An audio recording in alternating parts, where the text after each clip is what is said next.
welcome back to another episode of Gap Gracepoint Online. As always, it's exciting to be with you, and it is especially exciting today because we are starting our Easter series called Exciting Easter, and we are really excited to be doing that with you today. Maybe you're not feeling ready for Easter. Well, the good news is that Easter is still a couple of weeks away, and you still have a little bit of time to get yourself ready for Easter, but it's not that far that you have to wait too long for those Easter eggs. Yes, we know that Easter is not all about the Easter eggs, but we gotta say that the chocolates and the Easter eggs are a great part of Easter. And so I really hope that you are excited for Easter, that Easter is going to be a really fun time for you, and that we are going to have a meaningful time together today and over our next couple of weeks as we get ready for Easter. And as we unpack our exciting Easter series. So today we start with a series, and we're going to be talking about the words poured out. Now, in a second, you'll see that I'm going to look at a story where somebody poured something out. Someone poured something out. Maybe you're really thinking of a story. You're thinking of how water was used to baptize someone, to pour that out onto them. Or you were thinking of the miracle where Jesus turned water into wine and how that was poured out to the guests at the banquet. But that's not the one I'm talking about. Before I get into the story, let me ask you a question today. Have you ever smelled something really, really pleasant? Maybe it's a perfume or a cologne that someone in your family or you wear, and maybe it's something that your mom smells like, or your dad, or your granny, or your grandpa, or an auntie. But you know what I'm talking about when I speak about a nice smelling perfume of cologne, right? So let me tell you a story of what happened to me once. I got a bottle of perfume as a present from someone, and it was a lovely bottle of perfume. It was something I would never buy for myself because it was a bit too expensive. And so I really looked after this bottle of perfume carefully. I actually looked after it so well because it was a really special occasion I wanted to use it for. And so I was saving it for that special day. One day I found a perfume shop, and I thought maybe they'd have something that's similar to that I could get and then use for an everyday perfume. So I took my bottle that I'd been looking after so carefully into the perfume shop, gave it to the lady, she smelt it, and as she tried to close it, she dropped it. And all of my special perfume was spilt, broken on the floor. Now I want you to imagine what it was like in that shop.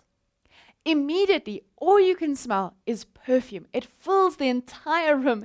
Your nose is overwhelmed by it, and your senses are so overwhelmed by the smell of perfume. All you can smell is this perfume on the ground. Everybody in the shop kind of stopped and looked and waited to see what's going to happen next. And the first thought that went through my mind was, oh my word, what a waste. Well, let me tell you the story of today. Our story comes from John 12, verse 1 to 8. And I'll read it to us from the International Children's Bible.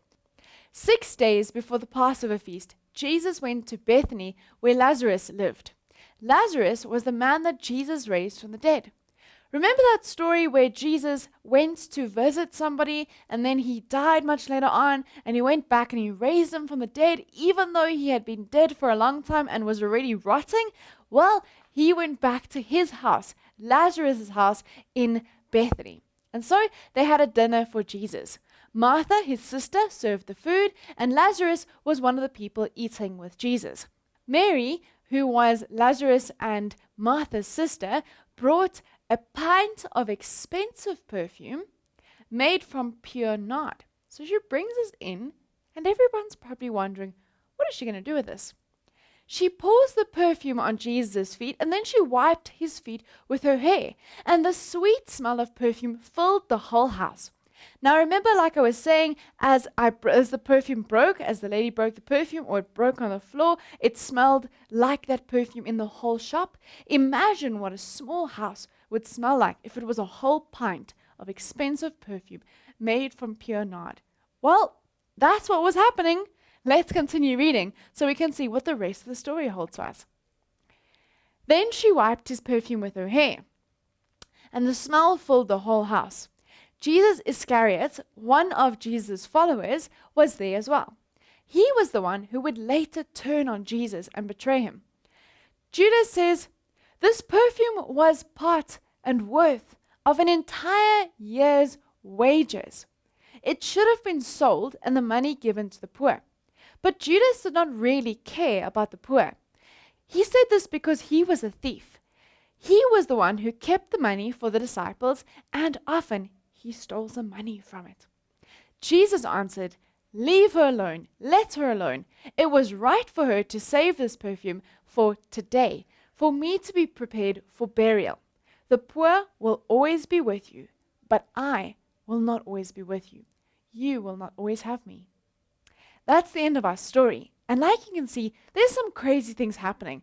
Firstly, she brings in this expensive perfume. Then she cracks it open and she pours it on Jesus' feet. Why his feet? And then she takes her hair and starts to wipe Jesus' feet with her hair. And everyone is thinking, what is this lady doing? And why is she using all this perfume? It could have been used for something completely different. Well, let's have a look at what the story means for us. Why do we have this story today? Well, it's a story that's a little bit confusing to us. It puts us in a situation where we're unsure of the meaning. And so it forces us to think and look a little bit deeper into the meaning of the story. There's 2 points I'd especially like to share with you today. The first point is that Mary recognizes how important Jesus is to her life and also to the lives of all those that would come to believe in him. Not only does Mary know that this is Jesus, he's been doing miracles and he's really helped her family. Remember, he raised her brother from the dead, but she knew somehow in her knower that this was going to be the person to save all of us, not just them, but all of us from their sins and forgive us so that we can live with Jesus one day in heaven. She knew the value, and so she did something to show Jesus, I get you, Jesus. I know how precious you are to us.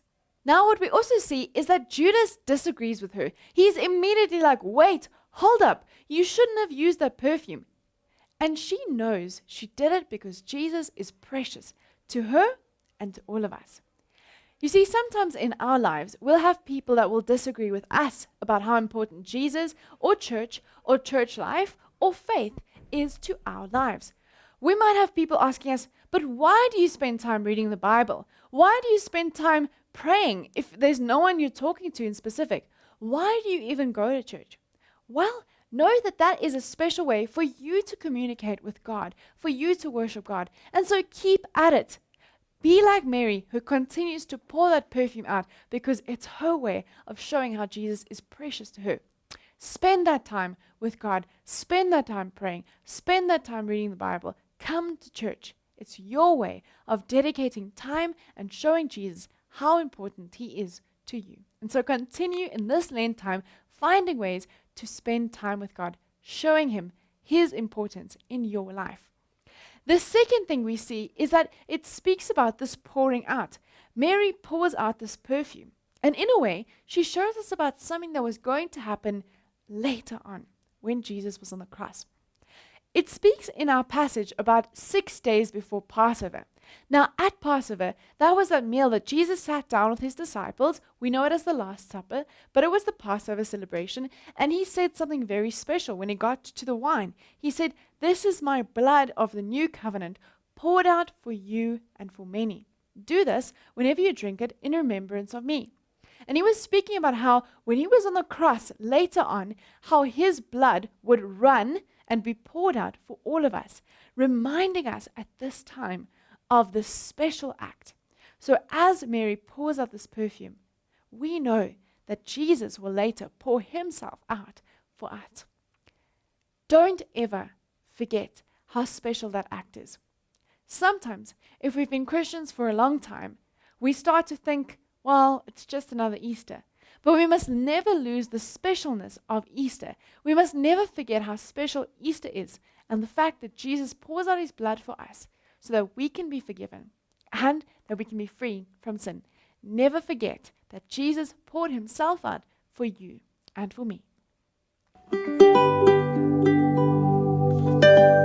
And And so why is this story important to us as Christians for Lent? Why do we look at the story over Lent? Well, remember that Lent is a time of preparation. It is a time of getting ready. And Easter is a time of celebration. But it is also a time where we look at the fact that Jesus pours out himself for you and for us so that we can be forgiven from our sins. This story today reminds us of the fact that Jesus will pour himself out, but also calls us to ask the question, am I showing Jesus that he means a lot to me? Am I showing other people through my actions that Jesus means a lot to me? This is part of the preparation. You get to ask yourself today, am I showing others how important Jesus is? Do my actions show it? And does Jesus know how much I love him? Do I tell him? Do I worship him? Do I spend time with him? Well, if not, there's still plenty of time. Now is the time to start in whatever way, through reading your Bible, through praying, through fasting, through anything to show Jesus how important he is to you. And so the challenge for us today is, how are we going to respond? I can't tell you how to respond. You need to think about, what are you going to do? What are you going to think? What are you going to say?